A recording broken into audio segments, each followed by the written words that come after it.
अरे भाई दोस्त, एप्लीकेशन डाउनलोड कर ली कि नहीं कर ली है कि भाई प्लीज़, बहुत सारा सामान एक्स्ट्रा पड़ा हुआ है वहाँ पे। मतलब आइडिया तो वही है ना कि यूट्यूब से पॉपुलेशन को लेकर के जाना है वहाँ, कहाँ पे एप्लीकेशन पे, क्योंकि यहाँ पर बहुत सारी चीज़ें हैं जिससे आपका ध्यान भ्रमित हो सकता है। एप्लीकेशन पे जाएंगे तो ध्यान भ्रमित भी होगा तो पढ़ ही रहे होंगे क्योंकि वहाँ पे है ही नहीं और कुछ। चलिए भाई, आज है एक दिन एक चैप्टर। आज हम कर रहे हैं चैप्टर नंबर 10। पहले पैराग्राफ से शुरुआत करते हैं। सेल साइकिल, सेल डिवीजन की बात हो रही है कि भाई फर्क तो नहीं पड़ता है कि कौन ऑर्गेनिज्म है। आप चाहे हाथी हो, चाहे इंसान हो, चाहे चींटी हो, सब के सब अपनी जो ज़िंदगी की शुरुआत करते हैं वो एक सेल से करते हैं। और फिर आगे इवोल्यूशन होता है, डेवलपमेंट होता है, जिसकी वजह से व्यक्ति इतना बड़ा बन जाता है। अगर बात करें यूनिसेल्युलर ऑर्गेनिज्म की, तो वो अपने आप को दो सेल्स में डिवाइड करके रिप्रोड्यूस कर लेती है। या अगर सेल की ग्रोथ की बात करें तो वो भी माइटोसिस के ज़रिए हो जाती है। अब पॉइंट है कि सिंगल पेरेंट और डबल पेरेंट वाला, कि अगर सिंगल पेरेंट है और उससे माइटोसिस हो रहा है तो दो बच्चे बन जाएंगे। और हम जानते हैं कि सेक्सुअल रिप्रोडक्शन करने के लिए अपने क्रोमोसोम्स को आधा करना पड़ता है, तो उसके लिए मियोसिस किया जाएगा। सेल साइकिल 10.1 सेल साइकिल के भैया दो चीज़ें हैं इसके अंदर में, सेल ग्रोथ और सेल डिवीजन। सेल ग्रो करती जाती है, ग्रो करती जाती है, ग्रो करती जाती है, ग्रो करती जाती है, फिर उसको लगता है मुझे डिवाइड करना है, फिर वो एक एक थोड़ा सा समय लेकर के डिवाइड कर लेती है। तो दोनों को मिला देंगे, सेल ग्रोथ और सेल डिवीजन को मिला देंगे तो सेल साइकिल बन जाएगा। अब इसके अंदर में सेल डिवीजन अगर होगा तो जो जेनेटिक मटेरियल है वो तो आधा आधा बांटा जाएगा बच्चों के अंदर में। लेकिन अगर जेनेटिक मटेरियल आधा आधा बांटेंगे तो उसके लिए पहले जेनेटिक मटेरियल को दुगना तो कर लीजिए। क्योंकि अगर मेरे पास 10 लाख हैं तो और बच्चों को 5-5 दे दिए, वो अपने बच्चों को 2.5 दे दिए, वो अपने बच्चों को आगे ऐसे चलता अगर जाएगा तो ख़त्म हो जाएगा पैसा। तो ज़रूरी है कि मैं 10 लाख का 20 लाख करके 10-10 लाख दे दूं, फिर वो लोग अपने 10-10 लाख का 20 लाख करके अपने बच्चों को 10-10 लाख दे देते हैं। ये काम करना पड़ेगा। तो डीएनए का रेप्लिकेशन उसी तरीके से कि पहले डीएनए का रेप्लिकेशन करेंगे, फिर उसको बच्चों में बांट देंगे। Mistake can not be made, there is no chance. भाई क्योंकि अगर मिस्टेक होगी तो वो कैंसर हो जाएगा। सेल साइकिल के अंदर में जब मिस्टेक होने लगती है तो वो कैंसर बन जाता है और कुछ नहीं। तो यहाँ पर बोल रहा है कि इतने पर्टिकुलर में बोल रहा है। और जीनोम क्या होता है? आपका पूरा सेल के अंदर में जितना भी जेनेटिक मटेरियल पड़ा है वो आपका जीनोम है। आपकी पूरी जो सेल साइकिल है वो दो चीज़ों से मिलकर के बनी होती है। सेल का जो ग्रोथ हो रहा है वो वाला पार्ट, और सेल जो डिवाइड हो रहा है वो वाला पार्ट। तो दो पार्ट हैं इसके। एक तो साइटोप्लाज्मिक इंक्रीज, कि सेल का साइज बढ़ रहा है, उसके दौरान जो डीएनए है उसका रेप्लिकेशन किया जाएगा और फिर उसको बच्चों के अंदर में इक्वली डिस्ट्रीब्यूट कर दिया जाएगा न्यूक्लियस को। तो यही बता रहा है। जितनी भी ये जो चीज़ें लिखी हुई हैं एनसीईआरटी की लाइनें ही निकाल करके लिखी हुई हैं, जो मेरी हैंड राइटिंग में आपको नज़र आएगा। सीक्वेंस ऑफ इवेंट है सेल साइकिल, जो कि जिसके अंदर में सेल डिवाइड करता है, दो डॉटर सेल में कन्वर्ट हो जाता है। सेल साइकिल को आप दो पार्ट में डिवाइड करते हैं, सेल का ग्रोथ वाला पार्ट और सेल का डिवीजन वाला पार्ट। तो ग्रोथ वाले पार्ट का नाम होता है इंटरफेज और डिवीजन वाले पार्ट का नाम होता है एम फेज।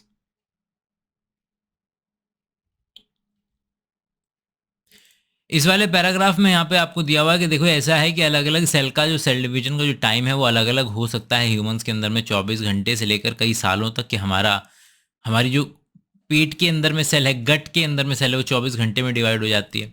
और जो हमारा ब्रेन के सेल हो सकता है सालों में भी ना करे। ईस्ट के अंदर में जो डिवीजन होता है वो 90 मिनट के अंदर में हो जाता है और बैक्टीरिया के अंदर में 20 मिनट के अंदर में हो जाता है।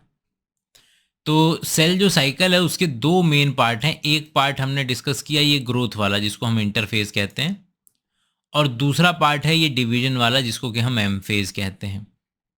95% इंटरफेस चलता है और लगभग लगभग 5% जो है वो आपका एम फेज चलता है।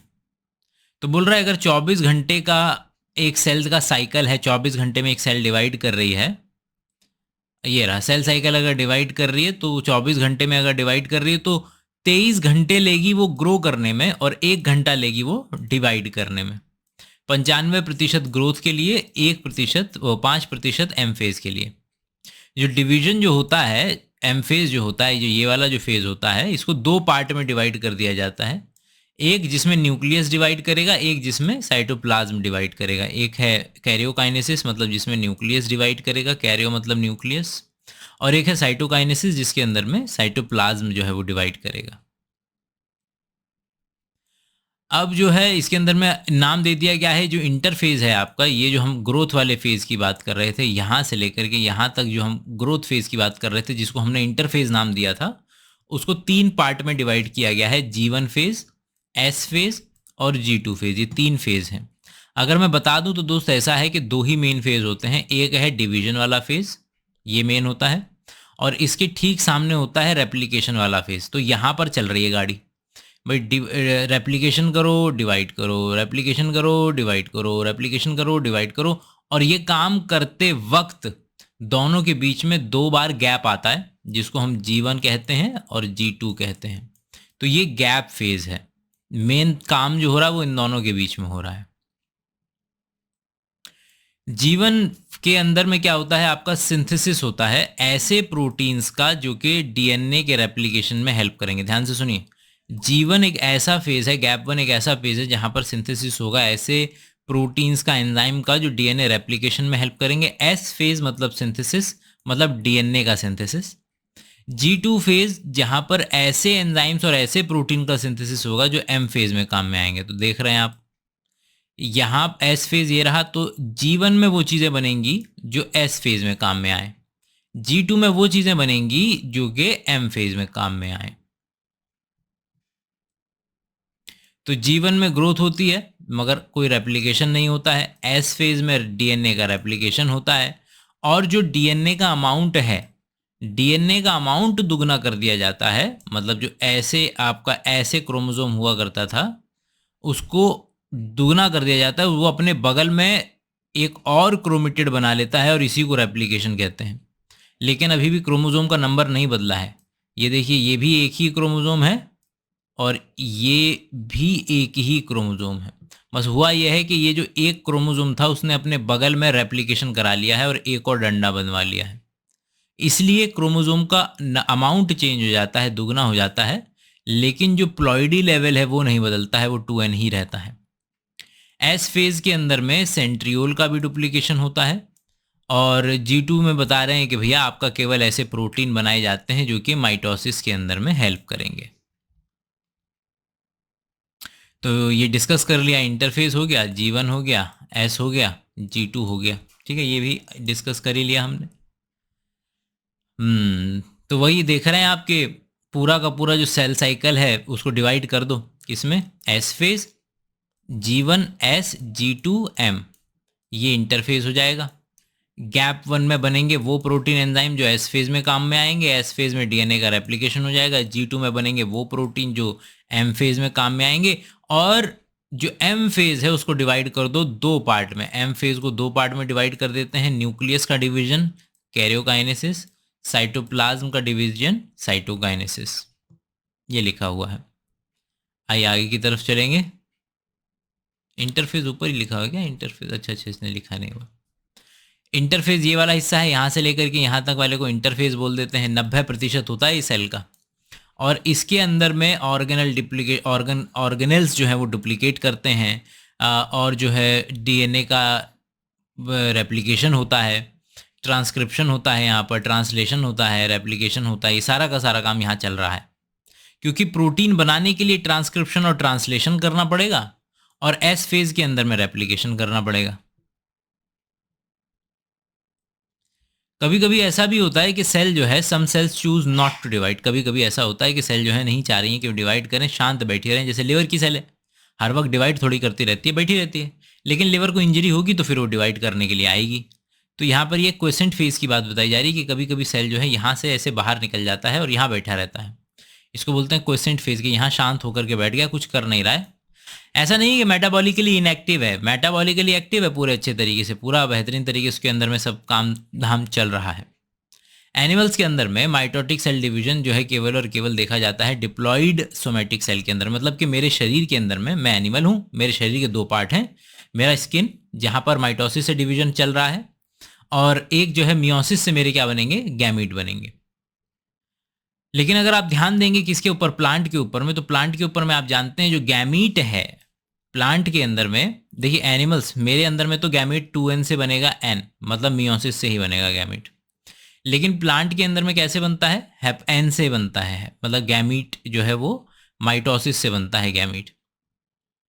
खैर मतलब एटलीस्ट एंजियोस्पर्म में मान सकते हो कि मियोसिस से बनता है, लेकिन उससे पहले तक तो आपके माइटोसिस से बनेगा। आइए आगे चलेंगे एम फेज के ऊपर में।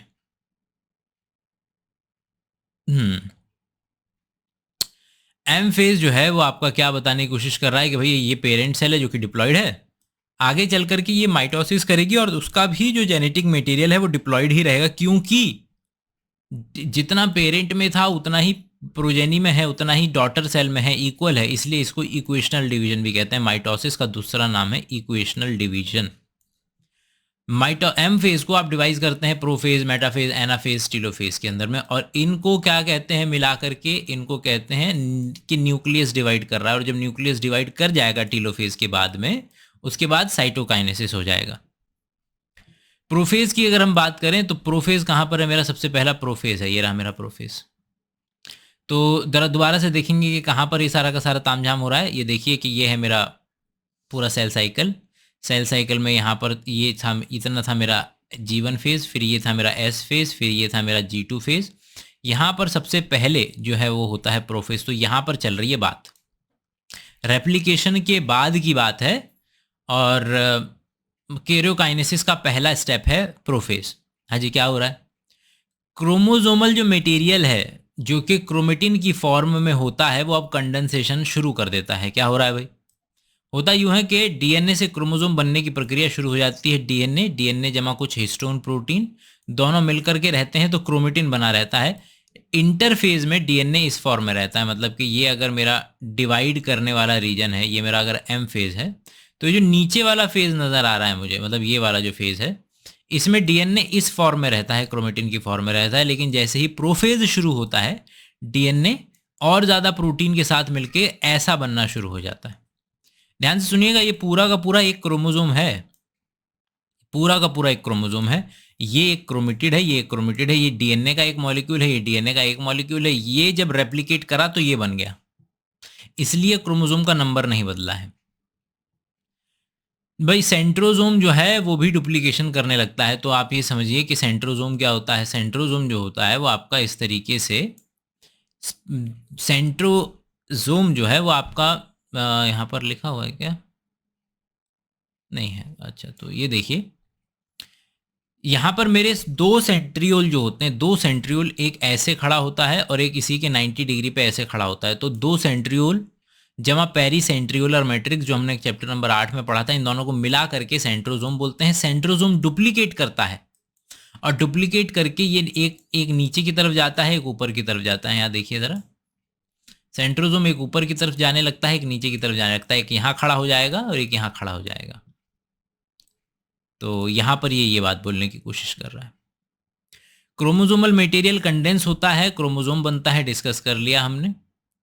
सेंट्रोजोम जो है डुप्लीकेशन करता है और दोनों ऑपोजिट पोल की तरफ जाता है। हर एक सेंट्रोजोम जो है वो वहाँ से माइक्रोट्यूब्यूल जो है बाहर निकलेंगे। सेंट्रोजोम वो जगह है जहाँ से माइक्रोट्यूब्यूल्स बाहर निकलेंगे इस तरीके से। अब क्या है कि बोल रहा है कि दो asters together with spindle fibre forms mitotic apparatus. दो एस्टर हैं, ये देखिए, ये तारे की तरह नजर आ रहा है कि नहीं आ रहा है। एक सेंटर में क्या है, सेंट्रोजोम है, एक सेंट्रियोल ये रहा, दूसरा सेंट्रियोल ये रहा। दोनों के आसपास पेरी सेंट्रियोलर मैट्रिक्स है, और निकल रहा है क्या, निकल रहा है ट्यूब्यूलिन माइक्रोट्यूब्यूल। और इसके जमा जमा मतलब एस्टर जमा स्पिंडल फाइबर माइक्रोट्यूब्यूल, दोनों को मिला करके हम क्या बोल देते हैं, माइटोटिक एपरेटस। तो ये वाला जो स्पिंडल फाइबर निकाल रहा है, ये वाला जो स्पिंडल फाइबर निकाल रहा है, दोनों को मिला करके क्या बोल देते हैं हम, माइटोटिक एपरेटस। भाई जो हमारा माइटोसिस है, माइटोसिस को जो हम क्या करते हैं, ध्यान से सही सुनिएगा, ये जो लाइनें हैं ये एनसीईआरटी की ही लाइनें हैं। माइटोसिस को आप डिवाइड करते हैं प्रोफेज, मेटाफेज, एनाफेज, टीलोफेज के अंदर में। प्रोफेज के अंदर में आपका क्या हो जाता है, डीएनए सुपर कॉइल होकर के क्रोमोसोम बन जाता है। डीएनए जो है माइक्रोस्कोप के अंदर में विजिबल हो जाता है, न्यूक्लियर मेम्ब्रेन जो है वो खत्म होने लगती है। सेंट्रोजोम जो है वो दोनों के दोनों ऑपोजिट पोल पे जाने लगते हैं। तो ये हो गया मेरा प्रोफेज। आइए ज़रा मेटाफेज की तरफ ध्यान देंगे। मेटाफेज में क्या होता है आपका कि क्रोमोसोम जो है और भी ज़्यादा कंडेंस्ड हो जाते हैं, अपनी मैक्सिमम कंडेंस्ड स्टेट में मेटाफेज में ही मिलते हैं। माइक्रोट्यूब्यूल जो कि एस्टर पोल से ओरिजिनेट हो रहा है वो क्रोमोसोम पे बाइंड करते हैं। क्रोमोसोम का एक खास होता है सेंट्रोमियर, और सेंट्रोमियर पे लगा होता है आपका काइनेटोकोर नाम का प्रोटीन, वहाँ पे जाके चिपकता है। काइनेटोकोर से माइक्रोट्यूब्यूल बाइंड करता है। Polymerisation and depolymerisation of microtubule, ये जो माइक्रोट्यूब्यूल है, जो स्पिंडल फाइबर है, ये खींचातानी करने लग जाते हैं और खींचातानी करके सारे के सारे क्रोमोसोम्स को सेंटर में ले आते हैं। और जब ये इसको सेंटर में ले आते हैं तो इसको मेटाफेजिक प्लेट बोल देते हैं या इक्वेटोरियल प्लेट बोल देते हैं। तो यही लिखा हुआ है, बिल्कुल वही एनसीईआरटी की लाइनें हैं, जो एनसीईआरटी की लाइनें हैं वही मैंने लिखी हुई हैं निकाल करके। आइए अब चलेंगे हम एनाफेज पे, देख लेते हैं कि एनाफेज पे क्या होने वाला है। एनाफेज के अंदर में आपका डीपॉलीमराइजेशन या कॉन्ट्रैक्शन शुरू हो जाता है इसका, ये जो आपके जो स्पिंडल फाइबर है, जो क्रोमेटिड होते हैं, जो क्रोमेटिड इस तरीके से, एक क्रोमेटिड ये था, इसके बगल में इसका डुप्लीकेटेड वर्जन ये था, तो ये दोनों आपस में अलग हो जाते हैं।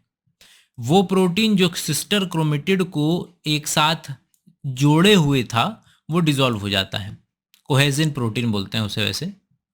अब सिस्टर क्रोमेटिड, ये एक क्रोमेटिड है, इसके बगल में एक और क्रोमेटिड था, तो ये दोनों आपस में कौन है, सिस्टर क्रोमेटिड।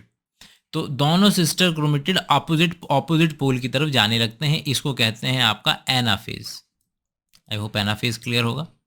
टीलोफेज पे आइए। टीलोफेज में क्या होता है, टीलोफेज में पूरा का पूरा सेट ऑफ क्रोमोसोम जो है एक साइड में पहुंच चुका है, एक सेट ऑफ क्रोमोसोम यहाँ पहुंच चुका है। क्रोमोसोम जो है वो डीकंडेंसेशन स्टार्ट कर देता है, क्रोमोसोम से क्रोमेटिन बनने लगता है।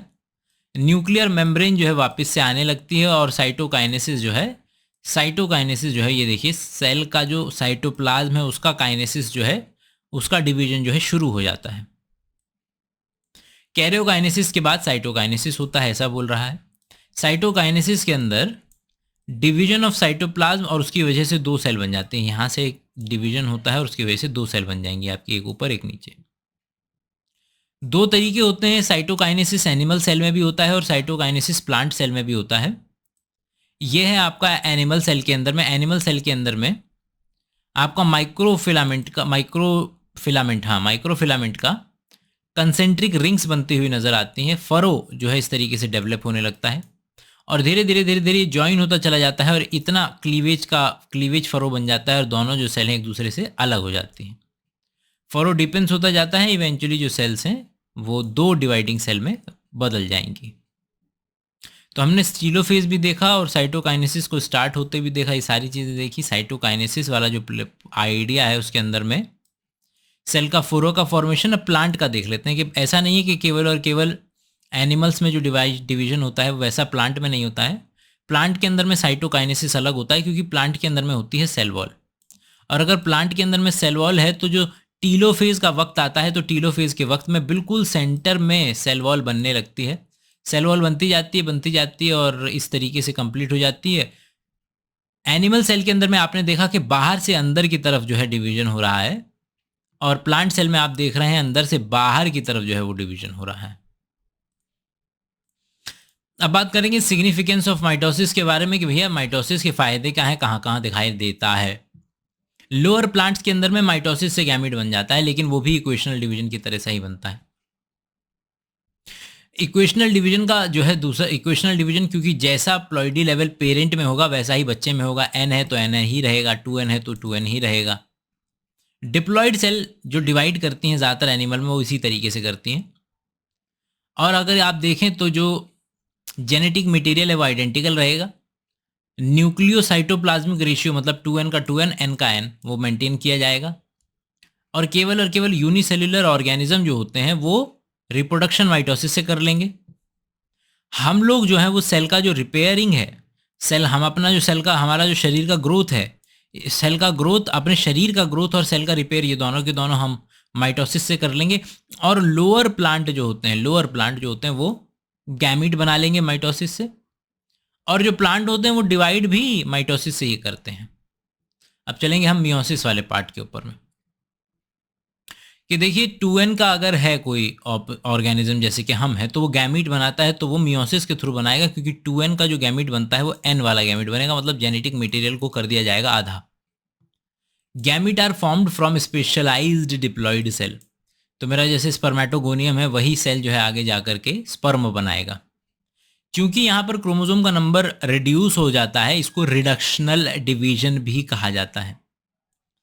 यहाँ पर लिखा हुआ है, इतनी जगह पे लिखा हुआ है 3-4 लाइनों में, कि meiosis reduces the number of chromosome और फर्टिलाइजेशन रीस्टोर्स। ऐसा नहीं कि मियोसिस का काम है क्रोमोसोम के नंबर को कम करना। ओवरऑल पिक्चर को समझिए ज़रा। ओवरऑल पिक्चर यह है कि क्योंकि आगे जाकर के स्पर्म और ओवम जो है फर्टिलाइज करने वाले हैं, तो पहले से ही क्रोमोसोम के नंबर को आधा कर दो, ताकि जब फर्टिलाइजेशन हो तो उसके बाद वापस से 2n वाला ही बच्चा बन जाए। ये है इंपॉर्टेंट बात। आइए ज़रा अब डिवाइड करते हैं आपके इसमें, कि जो आपका मियोसिस वाला जो प्रोसेस है उसको दो पार्ट में डिवाइड किया जाता है, मियोसिस 1 और मियोसिस 2। आप यहाँ पर देख सकते हैं मियोसिस यहाँ से शुरू होता है, आपका 2n की सेल है। मियोसिस 1 जब हो जाता है, तो मियोसिस 1 जब होता है तो क्रोमोसोम को आधा आधा बांट लिया जाता है, कि ये वाला क्रोमोसोम तू ले जा, ये वाला क्रोमोसोम मैं ले जाता हूँ। तो क्रोमोसोम को आधा आधा इस तरीके से बांट लिया जाता है, ये होता है मियोसिस 1। तो 2n का n हो चुका है मियोसिस 1 पे। लेकिन मियोसिस 2 में क्या होता है, देखिए मियोसिस 1 में क्रोमोसोम एक दूसरे से अलग हुए हैं। मियोसिस 2 के अंदर में क्रोमेटिड एक दूसरे से अलग होते हैं। देखिए, इसलिए कहा जाता है कि मियोसिस 2 जो होता है वो लगभग लगभग किसके जैसा होता है, माइटोसिस जैसा ही होता है। आइए ज़रा, ये pairing of homologous chromosome, parental, ये सब समझने के लिए ज़रा एक बेसिक खाके पे नज़र डालिए। आइए ज़रा, ह्यूमंस में क्रोमोसोम कैसे नज़र आते हैं, देखिए ऐसे कुछ नज़र आते हैं कि ये है मेरा क्रोमोसोम एक, ये मेरा एक डीएनए का मॉलिक्यूल है। ये एक डीएनए का मॉलिक्यूल जब रेप्लिकेशन करता है तो अपने बगल में एक और डीएनए का मॉलिक्यूल बना लेता है। जब ये अकेला खड़ा है तब भी ये क्रोमोसोम है, और जब ये अपने बगल में रेप्लिकेट करके एक और क्रोमेटिड बनवा ले तब भी ये एक ही क्रोमोसोम है। जब अकेला है तब भी एक क्रोमोसोम है, जब दुकेला है तब भी एक ही क्रोमोसोम है। जो इसके ये दोनों वाले, एक क्रोमेटिड और दूसरा क्रोमेटिड, ये दोनों क्रोमेटिड जो कि आइडेंटिकल है, इनको कहते हैं सिस्टर क्रोमेटिड। और इन दोनों को कि भैया क्रोमोसोम नंबर 1 का एक क्रोमेटिड और क्रोमोसोम नंबर 5 का क्रोमेटिड, इन दोनों को मिलाकर के कहते हैं भैया नॉन सिस्टर क्रोमेटिड। और क्योंकि ऐसा है कि ये देखिए साइज देखिए ज़रा दोनों का, ये मेरी मम्मी का क्रोमोसोम नंबर 1 है। मेरे शरीर के अंदर में 46 क्रोमोसोम है, जिसको बोला जाता है 23 का पेयर है। अब 23 के पेयर का होने का मतलब है कि मेरे मम्मी का क्रोमोसोम नंबर 1 होगा और मेरे पापा का क्रोमोसोम नंबर 1 होगा। तो जो मेरे मम्मी का और पापा का क्रोमोसोम नंबर 1 है मेरे सेल के अंदर में, उसको होमोलोगस पेयर कहते हैं, क्योंकि दोनों का साइज बराबर है, दोनों के ऊपर जीन्स बराबर है। देखिए, हमारे शरीर के अंदर में दो तरीके की सेल पाई जाती है, कि सोमेटिक सेल, एक गैमेटिक सेल। सोमेटिक सेल मेरे हाथ की सेल जो कि डिप्लॉयड है, जिसमें 46 क्रोमोसोम है, और गैमीट जो है मेरा स्पर्म है, जिसमें जो कि हैप्लॉयड है, जिसमें 23 क्रोमोसोम है। सोमेटिक सेल की बात करें तो सोमेटिक सेल के अंदर में ऑटोजोम्स होते हैं और सेक्स क्रोमोसोम होते हैं। ऑटोजोम्स का मतलब है 22 पेयर ऑफ क्रोमोसोम है, जो कि क्रोमोसोम नंबर 1 से 22 तक है। और सेक्स क्रोमोसोम है मतलब कि एक्स और वाई है। अगर एक्स एक्स होता है तो फीमेल बन जाती है, एक्स वाई होता है तो मेल बन जाता है। सेक्स क्रोमोसोम बच्चे का सेक्स निर्धारित करेगा। यहाँ देखिए कि ये देखिए ज़रा क्रोमोसोम देखिए, ये देखिए कि ये वाला क्रोमोसोम है, इसके साइज़ का एक और क्रोमोसोम होगा, ये रहा। ये क्रोमोसोम है, इसके साइज़ का एक और क्रोमोसोम होना चाहिए था। ये क्रोमोसोम है, इसके साइज़ का क्रोमोसोम ये है ही। तो देखिए, जो सेम साइज़ वाले क्रोमोसोम है, मतलब कि क्रोमोसोम नंबर 1 ये रहा और क्रोमोसोम नंबर 1 ये रहा, तो दोनों के दोनों क्रोमोसोम नंबर 1 ही हैं। ये मम्मी का क्रोमोसोम नंबर 1, ये पापा का क्रोमोसोम नंबर 1। इसको कहते हैं pair of homologous chromosome. Sister, अच्छा, ये जो एक क्रोमोसोम एक ही क्रोमोसोम के अंदर में वो अपना रेप्लिकेशन अगर बगल में कर ले तो उसको कहते हैं सिस्टर क्रोमेटिड। गैमीट जो है वो स्पर्म या एग हो सकते हैं, जो कि हैप्लॉइड होते हैं। ह्यूमंस के अंदर में 23 क्रोमोसोम होते हैं, 23 में से 22 ऑटोसोम्स हो जाएंगे, एक सेक्स क्रोमोसोम हो जाएगा, या तो एक्स होगा या तो वाई होगा। Gamete unite together by fertilisation, gamete जो है फर्टिलाइजेशन से मिलते हैं और डिप्लॉयड जाइगोट बना लेते हैं। गैमीट का जो फॉर्मेशन है वो मियोसिस से होता है। ये बेसिक जानकारी है दोस्त। मेल के अंदर में टेस्टिस होता है, टेस्टिस में मियोसिस होती है, मियोसिस से स्पर्म बनता है, ओवरी के अंदर फीमेल में ओवरी होती है, ओवरी में मियोसिस होता है, मियोसिस से एग बनता है, स्पर्म और एग आपस में फर्टिलाइज करते हैं, ये रहा। फर्टिलाइज करने के बाद डिप्लॉइड जाइगोट बन जाता है, डिप्लॉइड जाइगोट माइटोसिस के जरिए नया इंडिविजुअल बना देता है। चूंकि मियोसिस के अंदर में क्रोमोसोम नंबर रिड्यूस होते हैं, इसको रिडक्शनल डिवीजन भी कहते हैं, और मियोसिस जो है 2 पार्ट में होता है, मियोसिस 1 और मियोसिस 2 में। एक बार जब मियोसिस पूरा होता है, मियोसिस 1 होता है तो 2 सेल बनती हैं, और मियोसिस 2 होता है तो 4 सेल बनती हैं। तो अल्टीमेटली 4 सेल बनती हैं जब पूरा का पूरा मियोसिस का प्रोसेस खत्म हो जाएगा। तो क्योंकि इसके अंदर में जो क्रोमोसोम का नंबर जो है वो रिड्यूस हो रहा है, इसलिए इसको रिडक्शनल डिवीजन भी कहा जाता है। इस तरीके से होता है कि 2n की जो सेल है वो क्या बनेगी आपका, इस तरीके से मियोसिस 1 करेगी, 2 nn वाली सेल बनेगी, और फिर जो n वाली सेल है वो मियोसिस 2 करेगी, फिर 2 सेल बनेंगी, तो टोटल 4 सेल आपको बनती हुई नजर आएंगी। मियोसिस 1 पे जिक्र डालेंगे ज़रा, हमने जिक्र करा है कैसे करके, देखिए ज़रा दोबारा से देखिए। डिप्लॉइड सेल होती है, होमोलोगस पेयर ऑफ क्रोमोसोम है, ये मम्मी का क्रोमोसोम नंबर 1, ये पापा का क्रोमोसोम नंबर 1, इसको कहते हैं होमोलोगस पेयर 2n। क्रोमोसोम का डुप्लीकेशन होता है, माइटोसिस हो चल रहा है, क्रोमोसोम का डुप्लीकेशन होता है, ये दोनों आपस में सिस्टर क्रोमेटिड बन गए हैं, 2n है। अब मियोसिस 1 शुरू होगा, मियोसिस 1 होगा तो क्या होगा, ये क्रोमोसोम अलग चला जाएगा और ये क्रोमोसोम अलग चला जाएगा, क्रोमोसोम नंबर 1 इधर चला गया, क्रोमोसोम नंबर 1 इधर चला गया।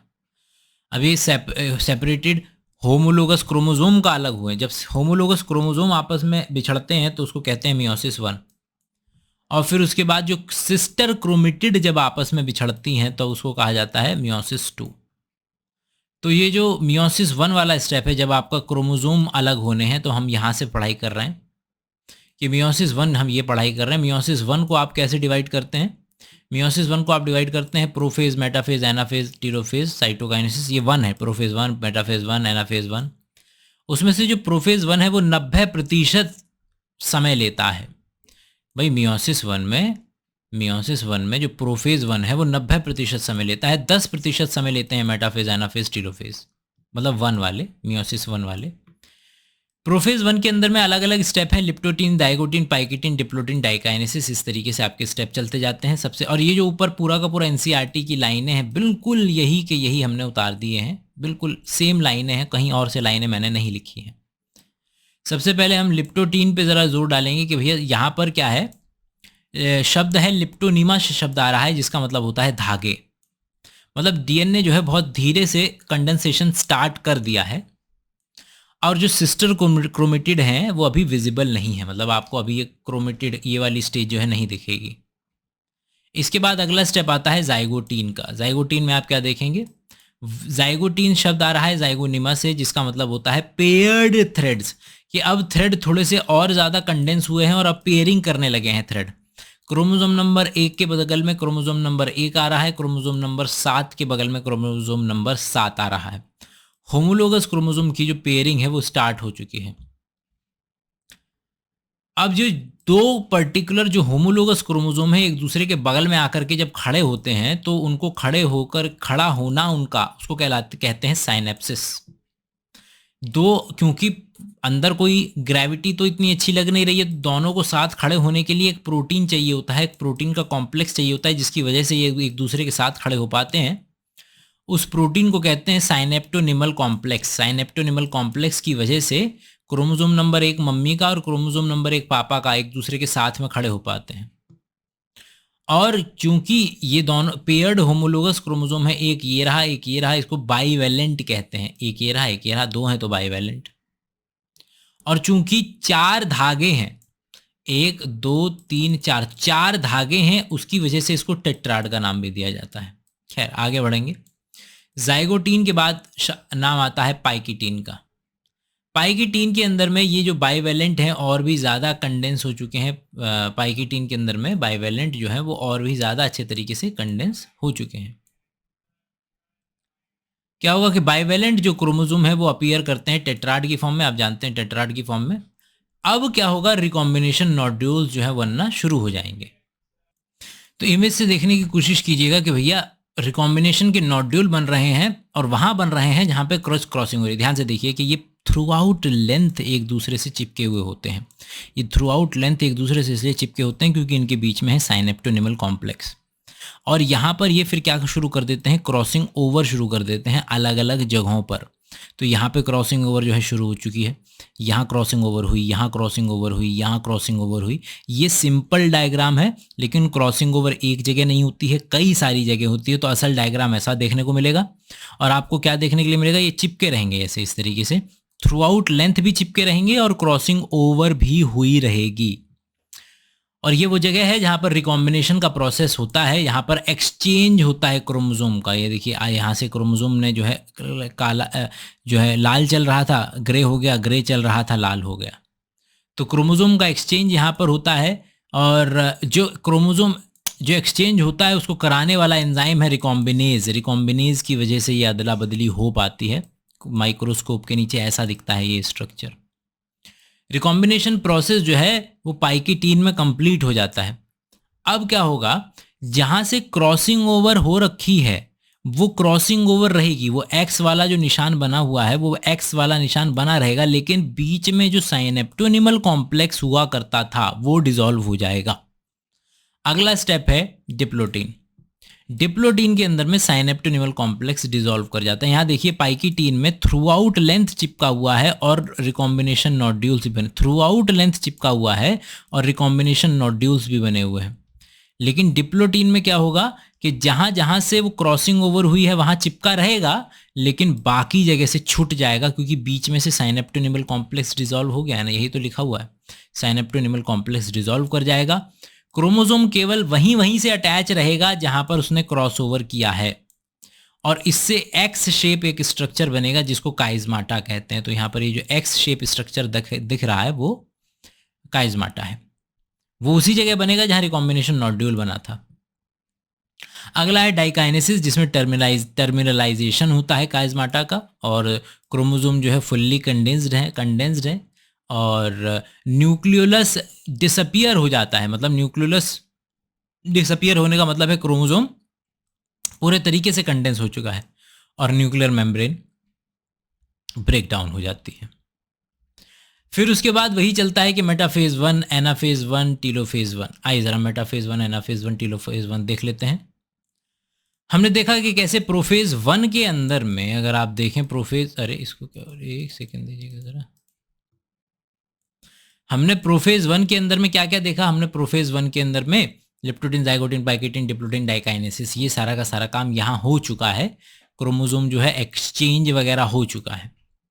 अब होगा यूं कि अब बेहतरीन तरीके से कंडेंसेशन हो जाएगा। Tetrad aligned itself to the metaphasic plate. ये देखिए मेटाफेज पे जब ये जाएगा तो 2 मेटाफेजिक प्लेट बनेंगे। ध्यान से सुनिए, माइटोसिस में एक मेटाफेजिक प्लेट बनी थी, यहाँ पर 2 मेटाफेजिक प्लेट बनती हैं, देख रहे हैं आप। तो विद 1 क्रोमोसोम ईच साइड के, ये क्रोमोसोम नंबर 1 इधर है तो क्रोमोसोम नंबर 1 इधर है, क्रोमोसोम नंबर 2 इधर है तो क्रोमोसोम नंबर 2 इधर है। और क्या होगा फिर, माइक्रोट्यूब्यूल जो अटैच है क्रोमोसोम काइनेटोकोर से, तो वो वही वाला पार्ट है कि जो माइक्रोट्यूब्यूल है वो सेंट्रोमियर पे जो काइनेटोकोर प्रोटीन होता है उससे चिपके हुए होते हैं। एनाफेज होमोलोगस पेयर ऑफ जो क्रोमोसोम है उसको सेपरेट किया जाता है कि ये ऊपर की तरफ जाएंगे, ये नीचे की तरफ जाएंगे। तो जा रहे हैं, ये ऊपर की तरफ जा रहे हैं, नीचे की तरफ जा रहे हैं। तो ये क्या है, ये केवल और केवल क्रोमोसोम का नंबर आधा होता हुआ नजर आ रहा है। एनाफेज 1 के अंदर में आप देख रहे हैं कि एनाफेज 1 के अंदर में क्या हो रहा है, होमोलोगस क्रोमोसोम ऊपर की तरफ जा रहे हैं, होमोलोगस क्रोमोसोम नीचे की तरफ जा रहे हैं। Chromatid remains attach. टीलोफेज के अंदर में साइटोकाइनेसिस शुरू हो जाएगा। Telophase simultaneously takes place with cytokinesis. Cytokinesis और टीलोफेज एक साथ हो रहा है। हैप्लॉइड सेट ऑफ क्रोमोसोम यहाँ पर है। यहाँ पर देखिए टोटल 4 थे, 1 2 3 4 थे, और यहाँ 2 बचे हैं, मतलब कि 2n से n हो चुका है। ये हो गया। मियोसिस 2 पर चलेंगे हम, क्योंकि मियोसिस 2 बिल्कुल माइटोसिस की तरह होता है। इमेज से समझेंगे कि हाँ, तो 2 क्रोमोसोम चले गए थे, 2 क्रोमोसोम ऊपर वाले में, 2 क्रोमोसोम नीचे वाले में। लेकिन अगर आप देखें तो इनके क्रोमेटिड तो 2 हैं। क्रोमेटिड को आधा आधा करना पड़ेगा। तो उसके लिए क्या किया जाएगा, सबसे पहले प्रोफेज 2 में कंडेंसेशन हो गया, बढ़िया। फिर मेटाफेज 2 में एक ही प्लेट बन रही है, देख रहे हैं, एक ही प्लेट है। और अब अब क्रोमेटिड अलग होगा इसमें, ये जो दो क्रोमेटिड थे, एक क्रोमेटिड ऊपर जाएगा एक क्रोमेटिड नीचे जाएगा, देख रहे हैं, एक क्रोमेटिड ऊपर एक क्रोमेटिड नीचे, और अल्टीमेटली ये ऐसा स्ट्रक्चर देखने को मिलेगा। तो ये बिल्कुल माइटोसिस की तरह है, और अल्टीमेटली टीलोफेज 2 के बाद 4 सेल मेरे पास मौजूद होती हैं।